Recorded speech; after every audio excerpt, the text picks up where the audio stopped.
So, good morning to all the participants. And on behalf of JMITRA, I welcome you all to this particular session of JMITRA Scientific Seminar. It's good to have you all today. And today, before we start, I just want to say that we are already going through the second wave of the pandemic, and things are really getting worse day by day. So, we all have to be just more cautious, and we understand the gravity of the situation. So keeping in mind of that concerns, and we begin with this particular session. Today we will be talking on the topic of the diagnostic challenges in the transition of vector-borne diseases, specifically for dengue and chikungunya. And for this particular session, we do have on board Dr. Padma Srikant, who's joining all the way from Sri Ramchandra Institute of Medical Sciences, all the way from Chennai. Good morning, ma'am. And it's a pleasure to have you today. And we really hope to have a very interactive session today. So a brief introduction about Dr. Srikant. Dr. Padma completed her MBBS from Kilpauk Medical College, Madras, and then followed by her MD in clinical microbiology from CMC Vellore. And then she has devoted herself for the immunological markers in HIV patients. Currently, she is at the Ramchandra Medical College and Research Institute in Chennai, and she is working as the professor in Department of Microbiology. And over the years, she has worked extensively in developing the molecular biology and clinical virology section in the institute, and has diversified her work all the way from mycobacterial tuberculosis to getting the NABL accreditation for the same, and has been working in the molecular assays. And she has more than 51 publications to her credit, both in indexed national and international journals, and she has co-authored 2 manual and 2 book chapters. Dr. Padma is an extensive invigilator and an assessor for all these students, and she has worked in the DBT BRAC project also for RNA restriction for the PCR kit for SARS-CoV-2 recently. And she's currently also working extensively in the pandemic, addressing to all the needs of the patients. And we can't thank you enough for all the efforts, madam, you are making in this pandemic. And it's people like you who are actually taking the battle to the forefront. So a big salute to all of you. So without any further ado, I will bring on board the sharing of the screen to Dr. Padma, and it's all up to you, ma'am, now. Thank you very much for the very kind introduction and for this opportunity. I'm really happy to be here. I know despite the challenges that we are facing, but it's good to talk about something other than COVID-19, I must say. I think we need to just keep our minds open to other diseases too, because COVID-19 seems to occupy all space at all times. So that for that reason, I'm really happy to have been here, or to have been invited for this guest. Real pleasure, ma'am. A real pleasure. Thank you. So I will just share the screen.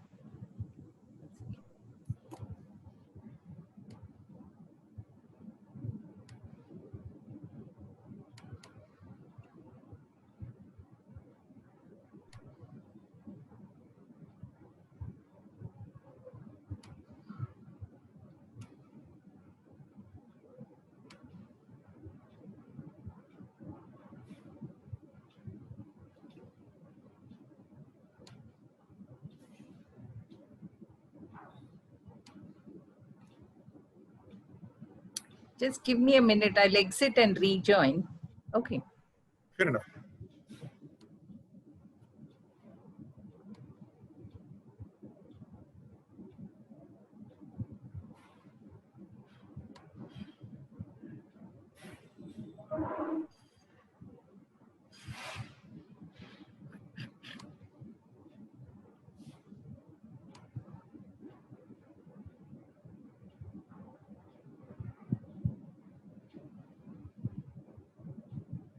What is happening? 1 second.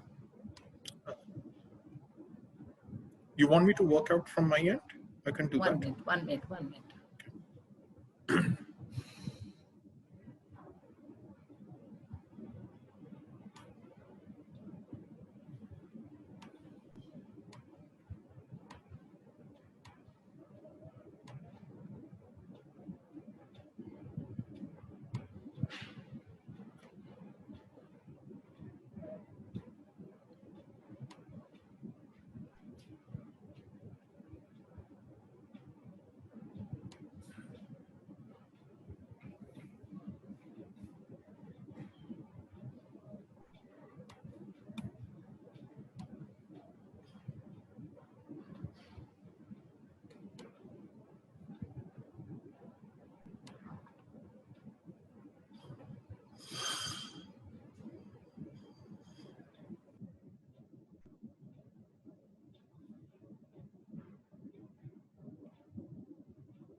Okay.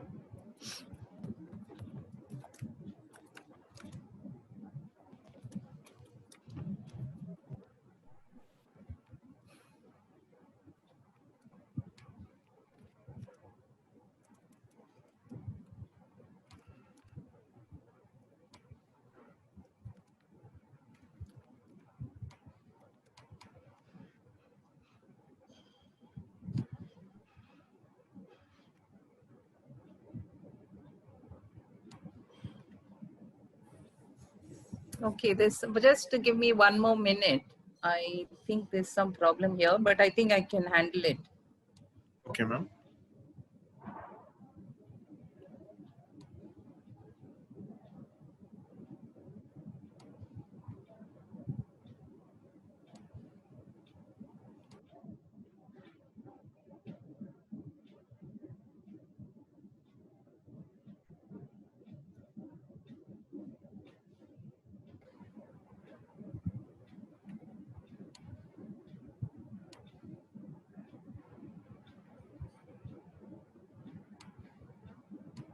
Yeah. What is it? Huh? No, yeah, I did. I did.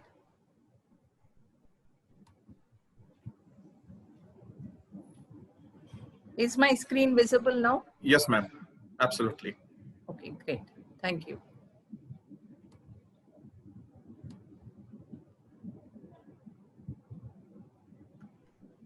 Okay, so sorry about that slight delay. And like I said, I'm really happy to be talking about something other than SARS-CoV-2 and COVID-19 because it's occupying so much of time, mental space, and there's a lot of anxiety that's driving all that. But let's look at some other viruses which can possibly become the cause of another pandemic, and we can learn some lessons from SARS-CoV-2 and apply it to those challenges when these occur. So the topic today is diagnostic challenges in transmission of infections, chikungunya and dengue. And I'm really happy to be here. We'll just start by thinking about the presentation of these two diseases as acute undifferentiated febrile illness. See, I want you to think not just from the aspect of the causative agent, which we all do, and then think, okay, these are the tools for diagnosis, and then we just rush into those diagnostic tools and think that those diagnostic tools are the solution for the disease, for the identification of the infectious agent. We have to step back and think, how are these cases actually presenting to the clinician? And when they do present, they often present as a diagnostic dilemma, and the clinician is really clueless at the time as to what it could be. So these two infections, that is dengue and chikungunya, usually present as an acute undifferentiated febrile illness with fever less than 14 days of onset, and these can affect any organ and system. Now, there are a host of agents can cause acute febrile illness. These include bacterial causes, parasitic causes. Many of them are now viral. With the advent of antibiotics and extensive use of antibiotics, several bacterial infections have been well controlled. Also, there is a great improvement in hygiene. So therefore, we see less of bacterial infections. In fact, even parasitic infections are on the decline. So that space which these two microbial agents, group of microbial agents occupied, is now being overtaken by viral infections. And that's why you see a lot of them as emerging and re-emerging infections. In fact, because this is well documented in the developed country where a lot of viral infections happen, and we are seeing that even in India. Now, the acute febrile, undifferentiated febrile illness burden is mostly due to dengue, somewhat due to malaria and scrub typhus, somewhat due to typhoid and leptospira, which are bacterial infections. Also, chikungunya can be added to this list. Now, the burden of dengue has exploded, in fact. So you see this shift has happened that in the 1970s, there were just 9 countries that reported dengue. But by 2007, 128 countries reported it. And currently more than 160 countries have reported dengue. So from being an endemic disease, dengue has expanded and become a disease with a global burden. And most of the burden of the disease is, of course, in Asia. So the population, there is half of the world's population is at risk. And in India, dengue has become hyper-endemic. So there are very interesting statistics from the National Vector-Borne Disease Control Program. And they, in fact, during monsoon months, there are so many admissions due to dengue, and the beds are all overfull. There is no space. So dengue occurs as endemic, a hyper-endemic, and it is also a global phenomenon. Now, a little bit about the virus. It's a single-stranded RNA virus, belongs to the Flaviviridae family. The vector is Aedes aegypti, Aedes albopictus. Now, a lot of dengue can be asymptomatic or just present with acute febrile illness of a very short duration, which settles down. Some of it can extend to dengue shock syndrome, dengue hemorrhagic fever. There's a WHO case definition which we will which we'll visit a little while from now, and that's very useful because it helps to categorize dengue. And there is a vaccine for dengue which has been rolled out in Mexico in 2015, but there are certain issues with the vaccine. So as of now, the control measures include vector identification, control of the vector, and vaccine rollout, which hopefully will be better in the future. So therefore, it's very important to have excellent diagnostic tools for the detection of the disease. And the challenges that these diagnostic tools present also is important to understand so that we can use these appropriately. And that's where I want you to consider dengue as another infectious disease, that is tuberculosis. Now, in the detection of tuberculosis, we use multiple modalities. We use smear microscopy, then we do, for those of you who are microbiologists in this audience will know, we use sphere microscopy, we do perform culture, we can use molecular methods for detection. It's not enough to just use one single method. And it's often sometimes a clinical diagnosis because radiological diagnosis or a histopathological diagnosis, because no one single method is 100% that is able to rule in a diagnosis. There are several limitations. So the reasons why such limitations exist is because of the disease process, the pathogenesis of the disease, and when the patient actually comes to the hospital. So the duration of illness has a lot to do with which tests would be appropriate to use. I'd also like to just compare chikungunya and dengue. because both of them, like I said at the outset, present similarly in terms of an acute undifferentiated febrile illness. Both of these are RNA viruses. This chikungunya belongs to the Togaviridae family, whereas we know that dengue belongs to the Flaviviridae family. Now, chikungunya first occurred in Tanzania in 1952. Ross was the one to detect it, and in India and Kolkata in 1963. After that, there have been several outbreaks in Africa, in Southeast Asia. There are no serotypes, but 3 genotypes have been identified as the Asian, the East Central South African, and the West African. Now, in 2005, there was a huge outbreak of chikungunya. This originated in the large Reunion Island, and this was attributed to some changes in the virus. This was the specific mutation A226V that resulted in better vector adaptability. In fact, now the vector of for chikungunya is similar to that of dengue. So one mosquito can, both Aedes aegypti and Aedes albopictus can actually transmit both the viruses. So lack of immunity and vector control, these are very, very key aspects. So when there is a lack of immunity, as we are seeing with what happened with coronavirus, because there's a lack of immunity in the whole population, we are now in the grip of this pandemic. Similarly, it's predicted that chikungunya can be one of a re-emerging pandemic subsequently because of the lack of immunity, because the immunity waxes and wanes. So this 2008, 5 to 8 period, and after that it slowly became endemic in certain parts of India, has occurred because of one, lack of vector control and the lack of immunity, and also due to migration. And at that time it had spread to several states in India.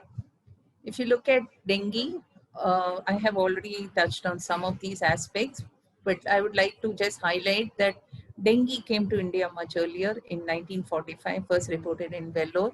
And in 2015, there were about 1 lakh cases.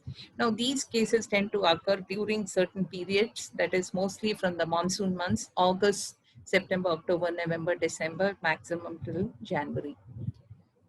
This is the epidemiological timeline of chikungunya worldwide. Remember, I had shared something about the different genotypes, Asian, East Central South African, and also that this has spread across so many countries. So you see that this is a worldwide occurrence. Now let's get back to dengue. I'm going to spend the next some period of time on dengue, and then we'll move on to chikungunya. So in dengue, we need to understand how it's clinically presenting. Other than the acute febrile illness, it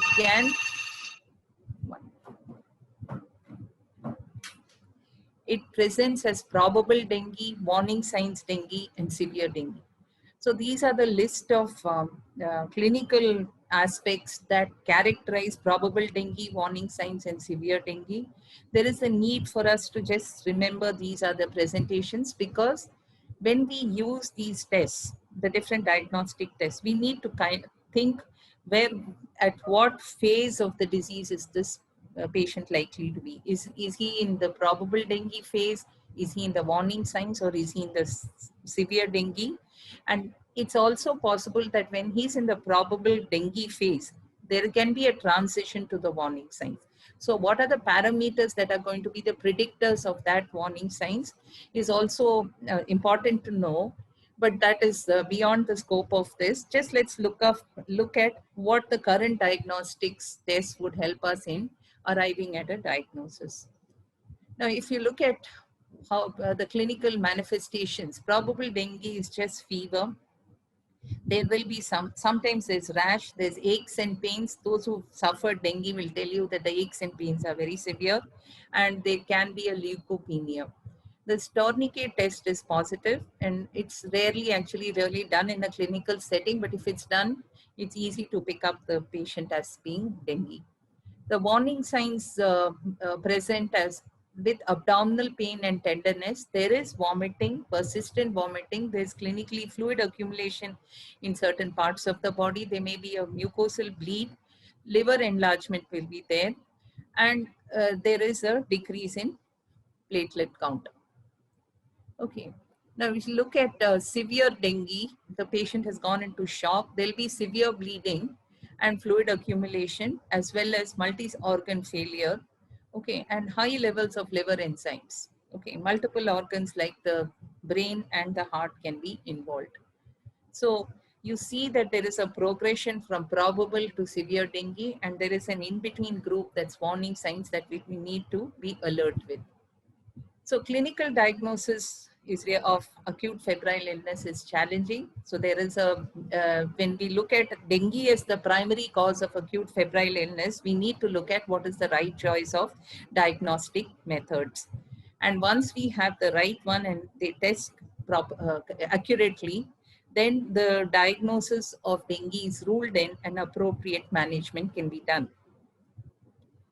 So the current scenario looks at the use of multiple tests. Most of this rely heavily on the detection of the non-structural protein NS1. Okay, and it's also based on other antigen antibody tests. We look at IgM, IgG, and so on. And there's also a period of viremia.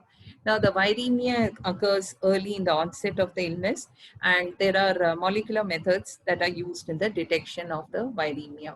So prior to the advent of molecular methods, there was a role for culture of the virus. Mosquito cell lines have been used. These are also used for other purposes, for epidemiological purposes, but it is extremely time consuming to be used for diagnostic purposes. So there is antigen detection like I outlined, and then there is serology. Serology is IgM and IgG based.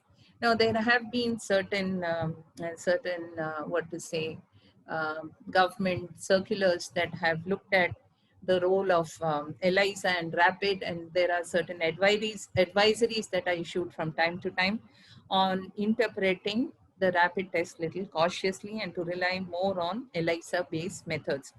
We can always have a discussion on that later. Now let's look at first what happens in the context of once the virus enters the body and there is the viremia, then the NS1, which can be detected by ELISA or rapid test.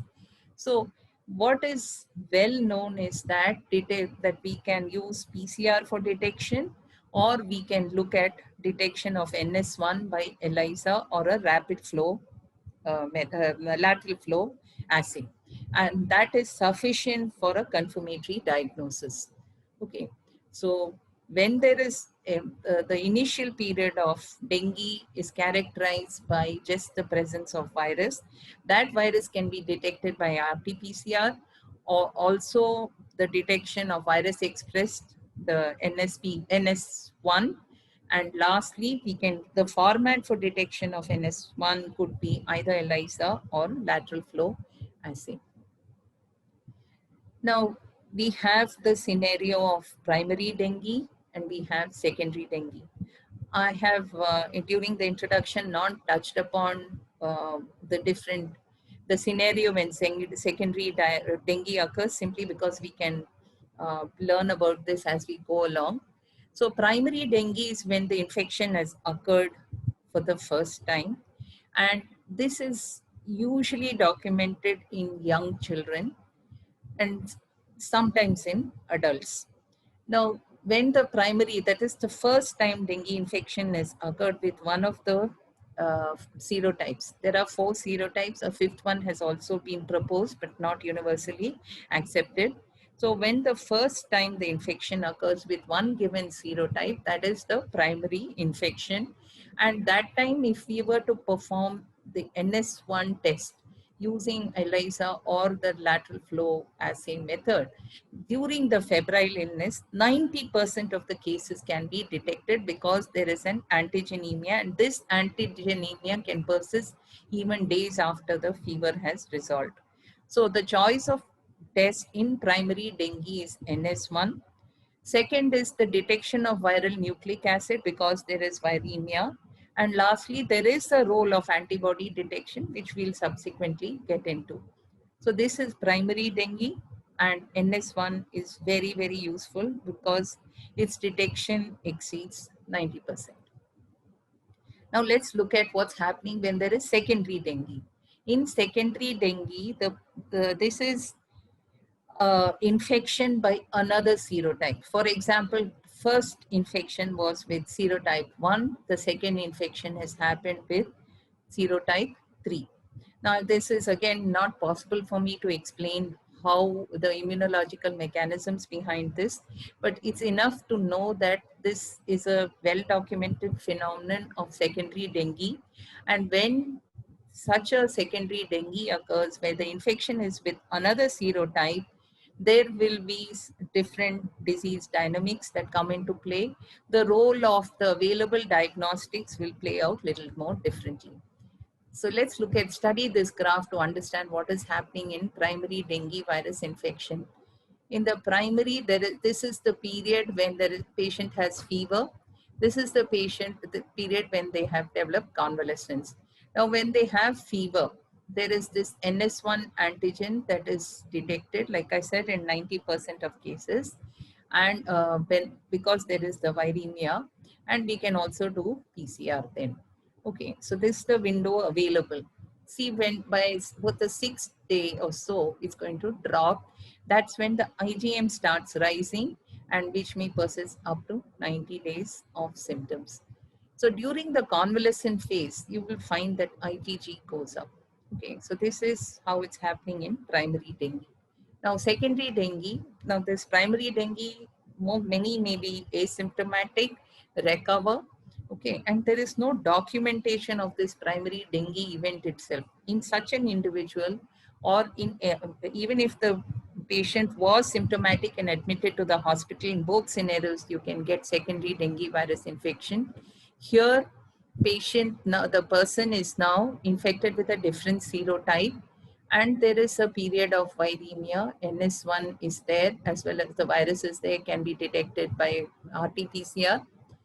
Look at the window of IgM. IgM is much smaller here, may not be detectable in fact in 20% of the cases, and in fact IgG rises so rapidly.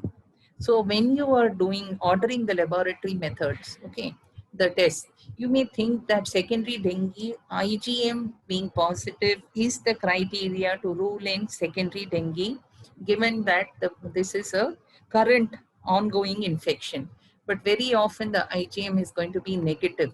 So when the IgM is negative, it is important to look for IgG also. And then once you look for IgG, you will realize that IgG levels are very high. Okay, and now what happens to NS1 in secondary dengue? The NS1 detection is lower in secondary dengue, drops from 90% all the way to 60 to 80%. And this is because there is an anamnestic serological response because of the previous dengue infection or a related flavivirus infection, which results in high levels of IgG. So now the choice of test in primary dengue we knew was NS1, but would we do that if there is clinically secondary dengue? No, we have to now consider, should we go for NS1, detection of viral nucleic acid, and antibody detection? Because NS1 may be negative 40% of the cases, that does not mean it is not dengue. We look for the virus by PCR, and we actually look for IgG levels. Okay, now comes the serological aspect. This serological diagnosis of dengue relies on the detection of high levels of serum IgM, which binds with the dengue virus antigens, either by ELISA or lateral flow. And IgM can actually be detected as early as 4 days. So NS1 can be detected very early, 3-4 days. Even IgM can be detected as early as 4 days. Now, what is even more important is to look for seroconversion between paired samples as a confirmatory finding. While we often do only a single specimen estimation of IgM, and that is only a presumptive diagnosis, ideal ideally we must do paired sera. And paired sera is take the sample, given sample is positive for IgM today, get the sample again tested at least 2 weeks later or at minimum of a week to 10 days later, and you will find that there is higher levels of IgM. So this is definitely this is definitely something we need to do when we are looking at ruling in a diagnosis of dengue purely based on antibody detection. There is no NS1, there is no virus by PCR. We are only relying on serological tests for diagnosis. Now, cross reactions are likely when patient has been infected or vaccinated with antigenically related flaviviruses like yellow fever, Japanese encephalitis. Yellow fever, many of those who are traveling to Africa do receive the vaccination for yellow fever. JE is endemic in India. So it's a very real concern. In addition, patients with secondary infections mount a rapid antibody response, which is, as I have earlier explained, it's predominantly IgG in nature and it dominates over IgM. Now, this is an important slide that I want to explain to you, and it's a little, yeah, it's okay if you're not able to see a little bit of it, but I think this clearly demonstrates how much of asymptomatic infection occurs in dengue and how much of dengue fever and dengue hemorrhagic fever and dengue shock syndrome actually occurs. So there's this huge amount of asymptomatic underreported cases of dengue. So the mosquito bite uh, by the vector has happened, and we look at somewhere day -5. Okay, and you find that during the primary dengue, there is a viremia that even begins possibly before the onset of the fever. Okay, so this is where there is a viremia. Okay, so if we were to look at a molecular method just within when there is an outbreak, they are reporting symptoms. They've reported a 1-day-old fever. You could do your PCR, and quite quickly you could even look at NS1, which we said 2-3 days later, 3 days, 4 days later, it's going to go up. Now, there is a microvascular permeability increased microvascular permeability that happens. This is important to know because we know that these cases can go into dengue shock syndrome. Okay, so that starts from as much as when the viremias occurred and can occur in this period just within a day of fever. I think this is something that's not very well known, and there are times when we have had thrombocytopenia, worsening thrombocytopenia in the acute febrile illness period, day 1, day 2, day 3, and that's because of this increased microvascular permeability in primary dengue, which is happening within the period of viremia. Now, as the viruses in the body, there is viremia, it is definitely going to stimulate T cells to produce an IgM, and first an IgM response, and then the IgG response, and that results in the clearance of the virus, and this is T cells mediated. So there is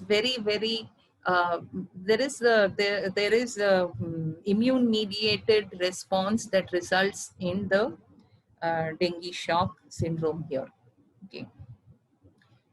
Now, what is happening in dengue, in the secondary dengue, is that the period of viremia is shorter. Okay, and we have already seen that IgG responses are going to be much higher. IgM will be under the cover of IgG and much lower. Look at the microvascular permeability. It's shifted from being under the period of viremia in primary dengue to occurring later once the viremia has subsided. So such patients will probably be doing well initially and then present with complications which occur much later, 7, 8 days or 10 days later, and that's because of this being secondary dengue, and the microvascular permeability state occurs subsequently leading to shock and hemorrhage. Okay, so I needed you to understand what is happening in the context of primary and secondary dengue. That's why I'm sharing this, and I think it's a very clear presentation of uh, both conditions, because there is a memory recall from the of the T cells. Okay, that's why the response of IgG is so high, and as you see, the this begins to happen much earlier than the period of fever. Fever onset is here day 0.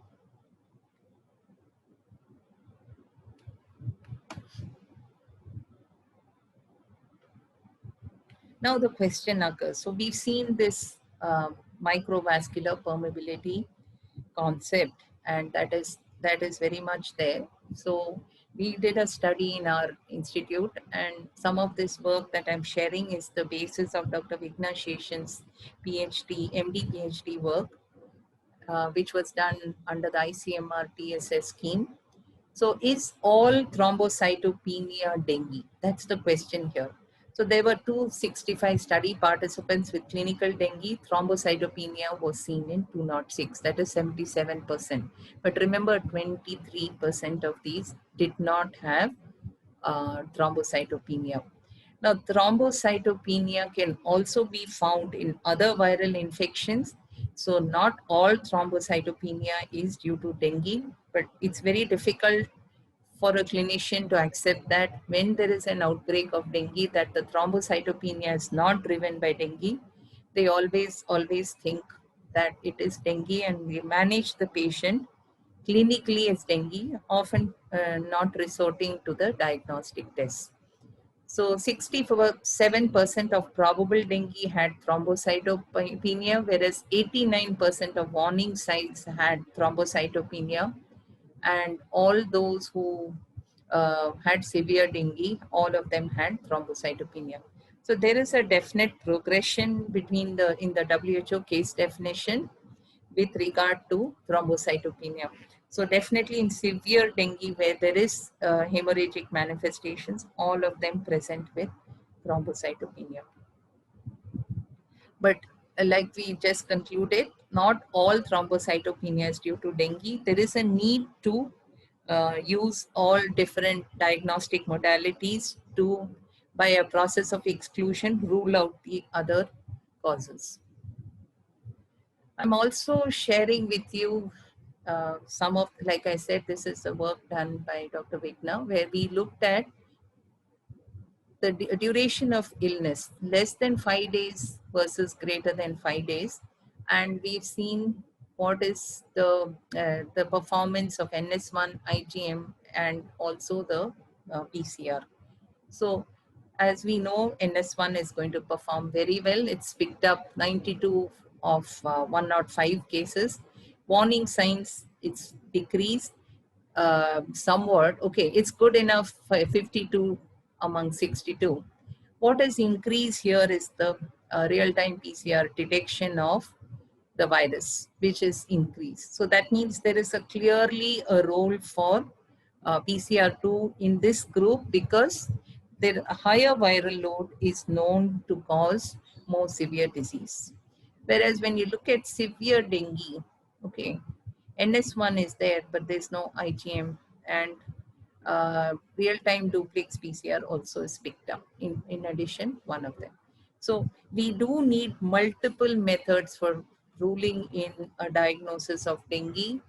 If the duration of illness is less than 5 days, we need to rely heavily on NS1 detection as well as real-time PCR. Then if the duration is greater than 5 days, you see that there is a role for the antibody detection, which initially was lesser. So let's remember the onset of illness and keep that in mind when we are choosing the diagnostic test. Often this is done blindly and all tests are written, and we find interpretation of these tests to be then challenging because we have not really correlated it with the duration of illness. Here NS1, as you see, has somewhat come down, but This is because IgM has increased. There are more number of patients who were IgM positive in this group, and a combined NS1 IgM is picked up, 24 of them. Now, when you look at the warning signs group greater than 5 days of illness, so NS1 again is there, but an IgM has picked up. And we also find that the once it's crossed 5 days, the performance of PCR is going to be lesser or not at the like the serological test. However, just the presence of even 5 here is a little worrying. That means there is a prolonged viremia which can be contributing to the worsening of the condition. Now, even in the severe dengue, we would have expected that there would be no viremia by now because it's immunologically mediated, but there were some participants who tested positive for real-time PCR. And as you see, the antibody levels, the ones who tested positive for IgM has increased. So this is some information that I thought I'll share regarding the performance of the real-time PCR using this 3-UTR region. We had got the staph virus from NIV, and we've tested about 350 samples, and we found that 89 tested positive, and these, as I explained, belong to different groups of dengue fever, dengue warning signs, and severe dengue based on the WHO classification. The advantage of using these molecular methods is that we can actually look at this is a multiplex PCR. Probe 1 had dengue 1 and 3, probe 2 had dengue 2 and 4. So we can actually look at the serotypes that are causing the epidemic. Okay, and that's very important because there is a correlation between the serotype and the prediction of development of dengue shock syndrome or dengue hemorrhagic fever.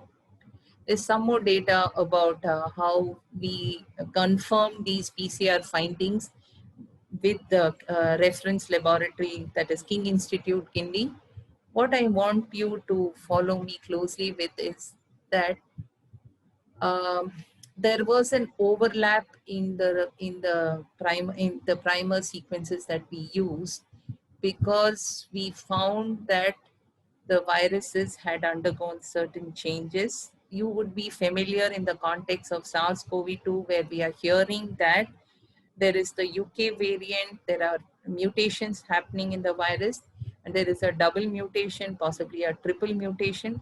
So these, when the virus undergoes changes, okay, due to mutations, due to different reasons that cause those mutations, that has definitely implications on detection. We've seen that in the context of HIV also, and how there is a need to have a continued surveillance on the genome of the virus, because those changes may, as I said, impact diagnostic tools. So here we found that when we use the those probes, 50% of the PCR positives were positive by both, so indicating a co-infection. So we analyzed those sequences, and then we found that that probe was no longer specific only to dengue virus 2, but it was cross-reacting with certain strains of dengue virus 1. So this clearly shows that the probes that may have been designed at a particular period of time may not continue to work because the virus is undergoing changes continuously. So we need to have, be on a constant alert with regard to that, and to modify these probes appropriately to the geographic region where these strains circulate also. So this is the dendrogram that shows you the different strains and their alignment. And I'm just reiterating that dengue viruses are prone to rapid evolution, especially in hyperendemic situations. So there is a need to design primers and probes which are specific for circulating strains. This is the publication that occurred from that finding. And we also have in the same study, used the CDC dengue real-time serotyping PCR, which worked very well. And I'm just sharing some of that information here because we could use it in each of these categories of dengue fever, warning signs, and severe.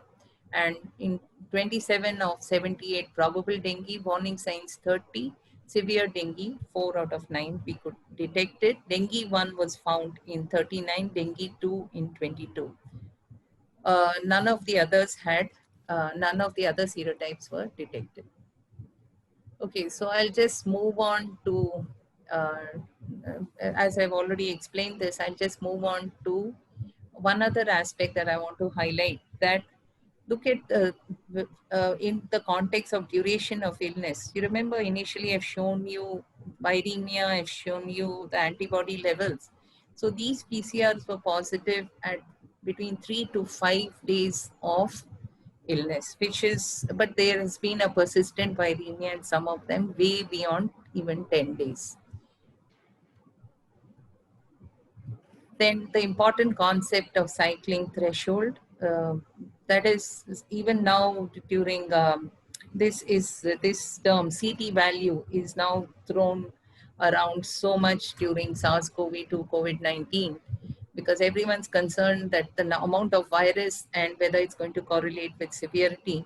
Actually, in COVID-19, there is very little correlation is what is our experience. But in the case of dengue, the cycling threshold values are pretty much important to know, because we used a semi-quantitative method and we could very well correlate with the different dengue groups. That is probable dengue, dengue with warning signs, and severe dengue, and found that there is more viremia as the patients who are in warning signs and severe dengue. So there is a definite role for detection of of the viremia by real-time PCR and use of semi-quantitative methods to know how much of the virus is there. That can really help the clinician in the care of the patient and in monitoring the worsening of the disease. So that's the conclusion, that CT value is very useful. Now, there are also co-infections that happened in the study that I quoted, which we looked at acute febrile illness. We've had also other co-infections with typhoid, and that makes the disease very complex. So it's important to remember that when we get one etiological diagnosis based on the laboratory methods, it's not enough to just treat the patient with that etiological diagnosis, but also be on the alert that if the patient's condition is not improving, could this be due to any other etiological agent causing febrile illness, such as typhoid or scrub typhus or leptospira or malaria. So, and even seasonal occurrence of H1N1. So we must keep that in mind, because increasingly diseases are occurring with more complexity. And once there is one etiological diagnosis, we think this patient should be doing well. We find to a surprise they are not doing so well. We then start looking for the other etiological agents, perhaps a little too late. So it's best to keep that in mind, that sometimes multiple etiologies may coexist, and to be on the alert, especially when there is no rapid response to treatment. So the bacterial infections that we have also documented in this group of dengue cases included Staphylococcus aureus and Streptococcus pneumoniae. And as I said, there were 2 cases where we had typhoid coexisting with dengue. Now there is when polio was endemic in India, and there have been reports of existence of typhoid with polio virus, because polio virus in its dynamics of the disease actually causes also viremia. The typhoid bacillus causes bacteremia, and somehow they both coexist beautifully in their disease dynamics and used to cause co-infections. Now, these sort of co-infections are again very likely, and we must be on the alert. It's often antibiotics will not be used for viral infections. If by a watch and wait, we can look at whether some other bacterial infection, some infection has occurred that is contributing to the worsening, and these are easily detected and can be treated. Now we're shifting to chikungunya, and I would again like to present some of the data that we have here. There is very limited data that we have on antibody detection. I'm sharing more of the molecular assays because that's where we started our journey on chikungunya here.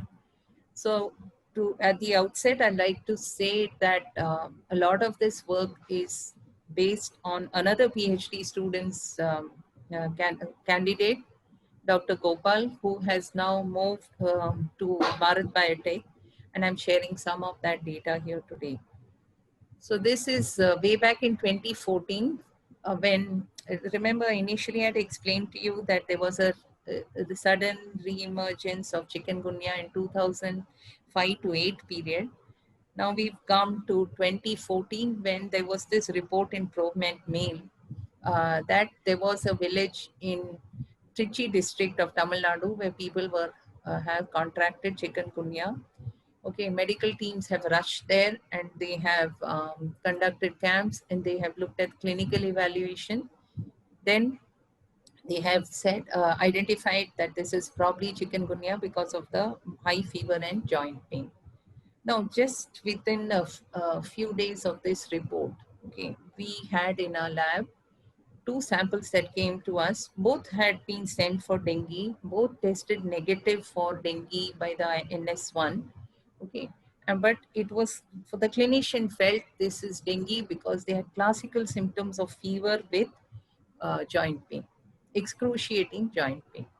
So then as an afterthought, they said, okay, let us look for chikungunya, and they sent the sample to us. Now they had both, these two were related patients and they had gone to central part of Tamil Nadu. They presented, like I said, high grade fever, body pain and excruciating joint pain of 4 days duration. Now when we tested the sample, this was like 4th day of illness. The sample sent for real-time PCR for dengue was negative. When we performed the chickpea PCR, it was positive. This was the 5th day of the sample. Okay, 5th day of illness. Whereas the male who's the relative of the female who's diabetic, his sample tested negative. Okay, so son's 5th day sample test negative, done in duplicate. Mother's 5th day sample test positive. So this is very puzzling. And when these scenarios happen, often it is thought that the lab has not performed the test accurately, and that's generally an impression that needs to be corrected. So here, what we did then do is went back to the previous day's sample that had come to the lab for the real-time PCR for dengue. And then we tested that 4th day sample and we found there was evidence of virus, okay, by the PCR. So just 1 day difference, the virus has disappeared from blood and it has tested negative. I'm merely bringing this to your attention to show you that the viral dynamics in disease are very fast and rapid, and the diagnostic challenges are to understand when to use what test and to constantly think about how we can best use these tests in the context of the onset of the disease and the progression of the disease, and which one will be most appropriate. So these are some details of the demographic detail of the outbreak that we investigated in 2008, 2009, where almost all age group participants from all age group were affected, and there was a predominance of females. So we have actually looked at the clinical presentation, which as we said was included fever, joint pain, myalgia, headache, chills, maculopapular rash, and hemorrhage, very identical to dengue. So unless you investigate clinically, this could be treated as dengue. Now, if there were also in this epidemic reports of CNS involvement and multi-organ involvement. Now, these could possibly be due to changes in the virus, which we did also investigate. There are some mutations again here. And as I said, my main take-home message is look at the duration of onset, look at the choice of test.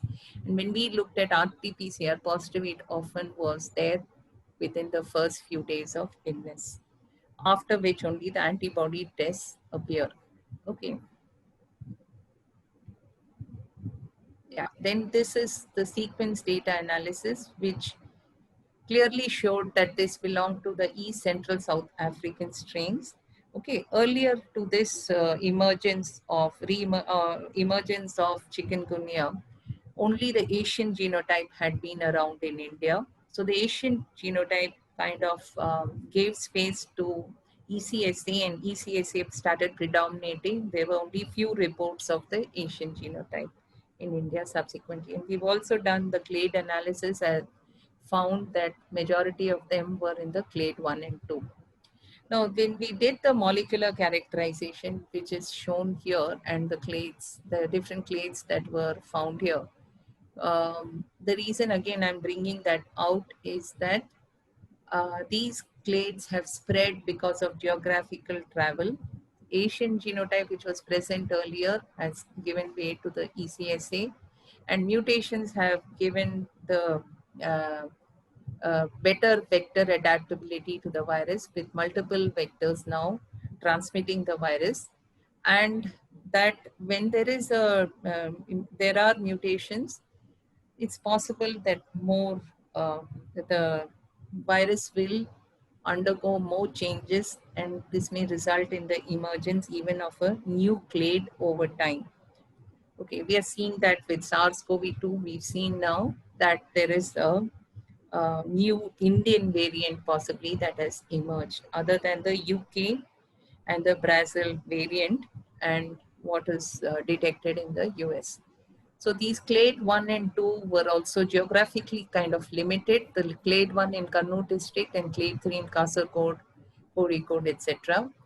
Now this emergence may have been because of amino acid divergence, and that was well documented from our study because of, as I mentioned, there were some amino acid substitutions that were noted.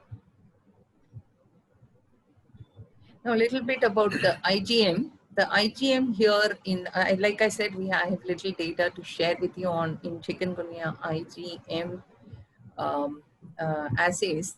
But what is very interesting, and these are based on anecdotal reports, is IgM is detected by MAC assays, MAC ELISA assays. IgM can persist for a very, very long time. Okay, and then there are IgG that is there, and these are neutralizing antibodies. What I did learn based on the experience from our collaborators at King Institute is that as those who reported severe joint pain, persistent joint pain, among them IgM persisted for even 6 months to 1 year. So there is a definite role for antibody detection in chikungunya. The virus detection is similar to dengue. From the time of bite of the vector, day 0, the fever starts, and it's lasting for about a week. The moment the neutralizing antibodies start rising and they persist, it's obviously the viremia is going to disappear. But what is unusual in chikungunya is the presence of persistent IgM. This persistent IgM is very much related to persistence of the clinical symptoms for several months to even years. These are the publications I shared with you. And I would like to just come towards the conclusion of my talk by saying that increasingly diseases are presenting with complex atypical manifestations. Infectious diseases are no exemption. So you have non-communicable diseases where a patient has diabetes, hypertension, coronary artery disease, and so on. Here you find that you can, usually what happened with infectious disease was once one etiology was identified, no one looked anymore for other etiological agents. But it's important for us to look for more, and that we need to integrate different specialities like microbiology, immunology, clinical medicine, even epidemiology, geography, and anthropology, and others to come up with right solutions. I'm really happy to share with you our progress, and like to thank our management and senior administrators at Srihar for our progress, as well as collaborators at CMC Vellore and at King Institute. We started out way back in 2003-4 when, to be honest, I didn't even have a stapler with me in my room. From there on, we have come up a long way. These are the PhDs. This is Dr. Gopal Swami. I'm sorry I don't have a picture of Dr. Vigna in that, but she's here and her contribution is very much appreciated in this area of work, as is Dr. Gopal and a whole lot of other team members who have made this journey very worthwhile. I like to also just put it in the context of how Kapil Dev won the World Cup way back in 1983 with a team that no one was really going to give them a credit for winning the World Cup. So we have a great team here who are very much motivated. I think we can achieve great heights. We have some collaborations with foreign universities, and we've what to say, other aspects of our work include collaboration with CDC for norovirus, and I worked personally in the area of biomedical waste management and have had certification for that. We also working with University of Colorado with Professor Randy Coles and his team in the area of alpha herpes viruses. This has been our progress thus far. We also having novel courses, BSc Med Micro, Applied Molecular Biology, and an MSc program, similar MSc program, and MD and PhD programs, MD, PhD integrated by ICMR that our former Dean, Professor S.P. Tyagarajan, enabled in our institution. There are several viruses that we test and some bacteria. We primarily focus on molecular. That's why some of this talk was gave the emphasis on those tests. But like I said, our journey has been a long one over these years. I'd like to conclude by saying microbes and vectors swim in an evolutionary stream. They swim faster than us. Bacteria reproduce every 30 minutes. For them, a millennium is actually just a fortnight. So we have to actually keep our research up, because otherwise they will overtake us.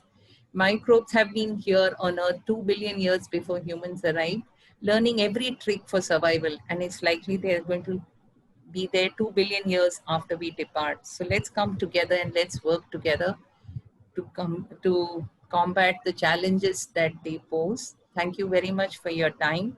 Thank you very much for this invitation to the organizers from JMITRA. Ma'am, I can't thank you enough for that wonderful presentation. And let me say this at the beginning of it, like today I'm actually speechless because whatever I have learned across in my whole academia and my experience, and whatever you have done in the last couple of years is absolutely astounding. And kudos to you and your team for this wonderful work which you have done over the years. Before I go into the nitty-gritty of the question and answer, ma'am, there are certain questions which our audience have put across. And first of them, they are asking, like, in case of a secondary onset of the infection, what would be the status of NS1 in the patient as far as dengue is concerned? Yeah, thank you. That's a very valid question. NS1 may be negative. So yeah, there is some data that says it's negative up to 40%. But it's very difficult to look at this unless we do it clinically. Most of the evaluations have happened at one time period. Okay, we have to have evaluations of diagnostic tests that happen through the entire course of the disease. Then we'll know, okay, day 1 of illness, day 2 of illness, day 3, and so on. Primary dengue, secondary dengue. Then we'll exactly know when NS1 disappears or in how many it's not there. So currently it's at like 40%, but I'm not sure how much is at a right number. It could be even lesser. It could be like 60 to 70% do not have NS1 in secondary dengue. We need to know more about that because, like I said, there are limited studies that actually addressing all diagnostic tests as the disease progresses. Most of them are cross-sectional studies. Ma'am, there is one interesting question, and this is something which I have also experienced on the field also, is that people are asking, like, just because this is a vector-borne profile we are discussing with, and the onset of dengue and chikungunya are roughly at the same time, and with the camouflaging of symptoms for both the diseases, especially during the transition, how do you expect the diagnostic profile to go up, like all the way from dengue to chikungunya? And what should be exactly the marker which should be at the benchmark of what you can say segregating the diseases? Okay, so uh, see, let's say that dengue is more prevalent than chikungunya. Chikungunya occurs mostly in pockets. Okay, and clinicians are the level of joint pain is extremely excruciating in chikungunya, so the clinicians use that as a marker for ruling in dengue or chikungunya. But the first diagnosis, if you remember the kind of case that I explained, the first diagnosis was dengue, and very often in a endemics in during the monsoon months, it is dengue all the way through. We need to make them open their minds to other diseases by having constant dialogue with them, as okay, this patient has tested negative for dengue, why don't we look for other agents like chikungunya, or the lepto and others that I've told you can be causes of acute febrile illness. Now, in their haste to rule in a diagnosis, often all tests are ordered at a one given period of time. As I've explained during this session, there is a progression in the disease, and there is a need to revisit the test little bit later in after the onset of illness. If that were to be done, I think we'll be able to detect the cases better. So first diagnosis dengue, true, but have chikungunya in mind. Look at the duration of illness and perform appropriate tests. And given that now molecular labs have been established throughout the country, and these should actually open up to testing so many more of viruses other than just SARS-CoV-2. So that is something I would request those who are attending this webinar to kind of take home a message for them, that open up your labs to testing for more viruses by molecular methods. Look at serology and molecular and use both judiciously. Well, actually, now I would like to ask a question from my end, ma'am. I understand the implications of how should I say, like the clinical manifestations which occur during the onset of the disease and the way it progresses. If I have to curtail it down, I would like to cite one particular evidence which happened in Gujarat last year. We were in lockdown. And at that time, dengue came very late because of the discrete monsoon behavior. But here is the thing. With respect to the diagnostic screening which was done, suddenly it was popped out that it was not dengue, it was chikungunya. And we had to actually send in loads of kits of chikungunya very lately, all the way till December even. Okay, now here is the point. I refer back to you one of your slide where you actually showed the progression of IgM and IgG in chikungunya. So I just want to understand this particular fact. Like we do have IgG in late secondary infection of dengue. So do you say that during that particular transition period, we should actually look forward to IgG with respect to dengue and IgM with respect to chikungunya? Yes, absolutely. Absolutely. So yeah, if you're looking at the duration of illness, okay. Yeah. See, now you have acute febrile illness, could be primary dengue, could be secondary dengue, could be chikungunya, and all the others, lepto, typhoid, and so on. And it can also coexist. So now we have the patient who walked in, who's now admitted. The NS1 was done. It's negative. Still, we don't rule out dengue because it could be secondary dengue. Often they only do IgM. Now, IgM is going to be negative in secondary dengue. So as you rightly pointed out, take home message, do IgG for secondary dengue. Now, there is a question that it may not be secondary dengue, but could be some of the other diseases. Okay, because it could be the IgG of the primary infection. Okay, you anyway have done a workup, blood workup, thrombocytopenia is there. Then you screen for others. You doing the MAC, ELISA, IgM capture for chikungunya will help. Is this chikungunya? Rule in, rule out. Also simultaneously look for the virus, presence of virus, order the PCRs. Now you could also get a paired serum sample. Okay, look at the titers. Now there are ELISA tests that are looking at quantification of the antibody levels. Is the antibody level going up? So we have a screening method. Once you have a positive status conferred by the screening method, go for the ELISA that will give you a quantification possibly, or presence of virus by PCRs. Okay, that rules in favor of one of those diseases. So we need multiple tests. We cannot rely on only one. And definitely when you're walking into an outbreak, have IgG in mind for dengue because it might be secondary. Have IgM for MAC.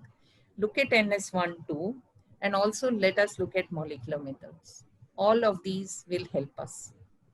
Well, I can't, what you can say, doubt on that, ma'am, because that is the need of the hour also, because we do have so much of complexities with the viral progressions and the diseases. Correct. Unfortunately, we are living in the tropical hotbed, so it is all the intermixing of clinical manifestations. Yes. So, ma'am, I think you have opened up new frontiers and you are actually working with such a wonderful team, which has been at the forefront in getting all the answers to all the uncharted territory. So I wish you a very good luck with that. And before I conclude, ma'am, I just want to share one token of appreciation for you, ma'am, and allow me to do that. So this is your certificate of appreciation from our end, ma'am. I really congratulate you for all the hard work which you have done over the years, all the way from getting every particular cohort available to you and the clade analysis. And just on a personal front, I would say that I find myself delighted because being a molecular biologist, I found the clade analysis to be wonderful, specifically with respect to the sero conversions which you have highlighted. And I found Dr. Gagandeep's name mentioned over there. She has been my mentor too. So it's a wonderful to collaborate with such institutions, and I really look forward to collaborate with you in near future from our company. And one of our team member will be reaching to you shortly in next week to present you the hard copy of it. So once again, I thank you, ma'am. And I thank all the participants over here to take the take-home message as given by Dr. Padma over here and to follow it through the word, because there is no other alternative to it. We have to really look forward to all the resources which are available. And we look forward to have you again in the next session of GeoMitra Scientific Seminar next month. Till then, I would appreciate that all of you stay safe and stay indoors as much as possible and follow the precautions. Thank you, ma'am, and thanks to all of you. Have a great day. Thank you very much. Thank you.